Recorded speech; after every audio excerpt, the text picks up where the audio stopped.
ছোটবেলাটা নিঃসন্দেহে সবার জন্য আমি মনে করি একটা স্বর্ণালী সময় আর কি, সবার জন্যই সেটা। আমার জন্য একই, এর বাইরে কিছু নয়।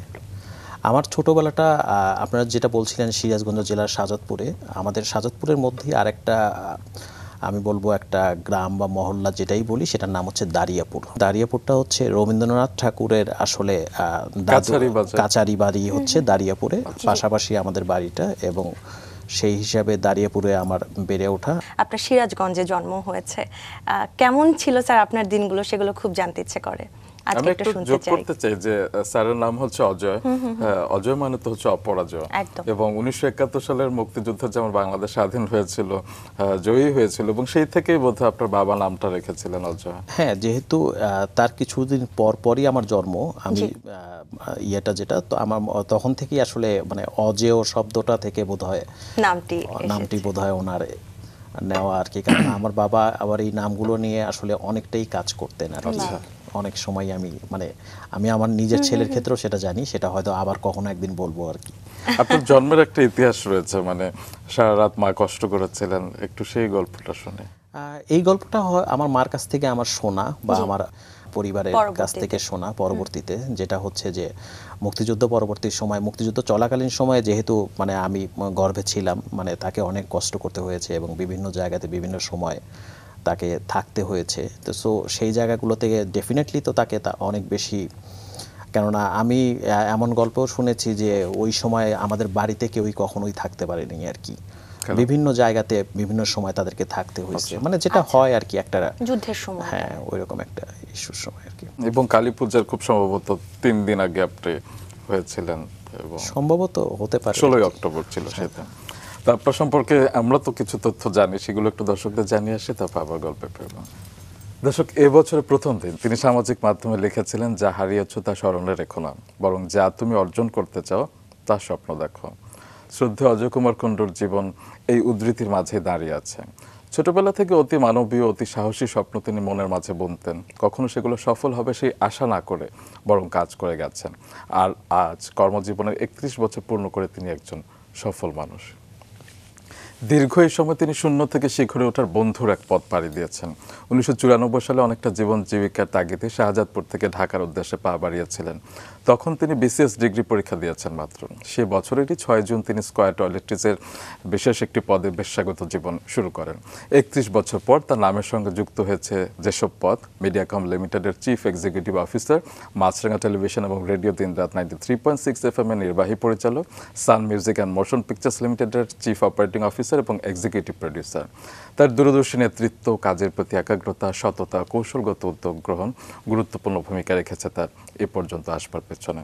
চলুন তার কাছে আবারও ফিরে। আসলে ছোট্ট কথায় তুলে আনা সম্ভব না আপনার সম্পর্কে। আপনি অনেকের ইন্সপিরেশন, আপনার জীবন গল্প শুনছি, এটা আমাদের সৌভাগ্য। আমারও অনেক সৌভাগ্য যে আজকে আপনাদের সামনে বসে কথাগুলো বলতে পারছি আর কি। আপনার ছোটবেলার গল্পে একটু থাকি, যে ছোটবেলাটা আসলে কেমন ছিল? ছোটবেলাটা নিঃসন্দেহে সবার জন্য আমি মনে করি একটা স্বর্ণালী সময় আর কি, সবার জন্যই সেটা। আমার জন্য একই, এর বাইরে কিছু নয়। আমার ছোটবেলাটা আপনারা যেটা বলছিলেন সিরাজগঞ্জ জেলার শাহজাদপুরে, আমাদের শাহজাদপুরের মধ্যেই আরেকটা আমি বলবো একটা গ্রাম বা মহল্লা যেটাই বলি সেটার নাম হচ্ছে দারিয়াপুর। বেসিক্যালি দারিয়াপুরটা হচ্ছে আপনার দারিয়াপুর বাজার বলে এটাকে। দারিয়াপুরটা হচ্ছে রবীন্দ্রনাথ ঠাকুরের আসলে কাচারি বাড়ি হচ্ছে দারিয়াপুরে, পাশাপাশি আমাদের বাড়িটা, এবং সেই হিসাবে দারিয়াপুরে আমার বেড়ে ওঠা। আমাদের বাড়ির ঠিক সামনে হচ্ছে একদম আমি বলবো যে 200 গজ দূরেই হচ্ছে আপনার কিরণবালা সরকারি প্রাথমিক বিদ্যালয়। সেখানে আমার পড়াশোনা প্রাইমারি স্কুলে, দেন তারপরে আপনার শাহজাদপুর হাই স্কুলে আমার পড়াশোনা, তারপরে শাহজাদপুর সরকারি কলেজে।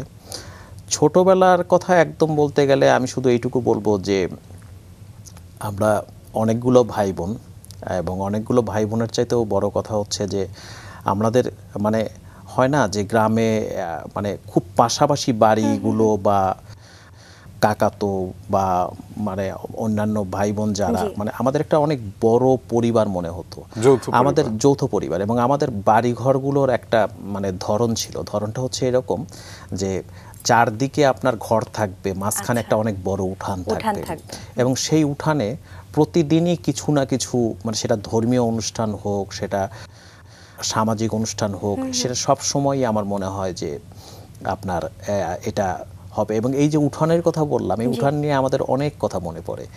আমি এখন যেহেতু মিডিয়াতে কাজ করি, আমি মাঝে মাঝে এগুলো ভাবি আর কি। এক সময় আমরা ভিসিআর ভাড়া করতাম, ভিসিআর ভাড়া করে আপনার হয়তো একটা 2টা 3টা 4টা হয়তো মুভি দেখা হতো। আমাদের টিভির সাইজটা হচ্ছে 14 ইঞ্চি টিভি। 14 ইঞ্চি টিভিতে ধরেন ফুনাই ব্র্যান্ডের আপনার একটা ভিসিপি পাওয়া যেত আর কি। ভিসিআর না, ওটা শুধুমাত্র ভিসিপি, মানে শুধু মানে ভিডিও ক্যাসেট প্লেয়ার শুধু আর কি। এবং আপনার ভিডিও ক্যাসেট নিঃসন্দেহে আপনারাও দেখেছেন। তো সেইখান থেকে আমরা 2টা 3টা 4টা ভিডিও ক্যাসেট নিয়ে, এবং অদ্ভুত ব্যাপার হচ্ছে যে এটা যে শুধু আমাদের বাড়িতে আমরা এটা মানে চালাচ্ছি, শুধু আমাদের বাড়ির বা আমাদের পরিবারের লোকজন মানে ওইটা দেখছে, বিষয়টা এমন না। দেখা যাচ্ছে যে আমাদের পাড়া প্রতিবেশী যারা আছে তারাও হয়তো একসাথে বসে আপনার মুভি দেখা হচ্ছে, বা সেটা এমনও হচ্ছে যে রাত 12টা 1টা পর্যন্ত হচ্ছে আর কি। তো সো এই জিনিসগুলো আসলে মানে অনেক বেশি মনে পড়ে।